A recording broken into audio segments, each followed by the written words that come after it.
Երթևեկությունը բացեք։ Չեմ հասկանում։ Ինչ եք ուզում անել։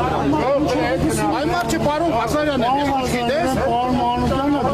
Դե ինչ ես պես անօրինական քաղաքացու,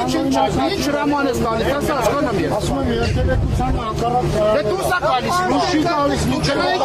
քնայի տակ դուրս կա։ Ոչ մի խոսակցություն։ Երիքա ապօրինություն անեք ես երկրում էլ հասկացա։ Հանգիստել է առանց էմոցիաների։ Դու ես էմոցիա սարքումստել։ Հանգիստել է։ Ոստիկանությունները գործառույթ տալու չկարողանում ապօրինի գործառույթը գիտեն ինչ ես անում։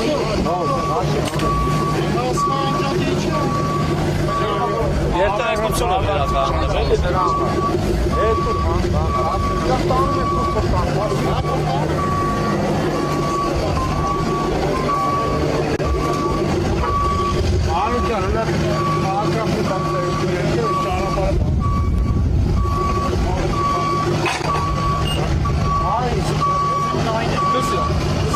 Կոնդեսի մեքենա, երթևեկությունը կարգավոր եք։ Դե դուրս եք եք, ճանապարհից դուրս եք։ Արժանի լեհասենք է։ Արև, հասկացա, որ դեպի այգի է։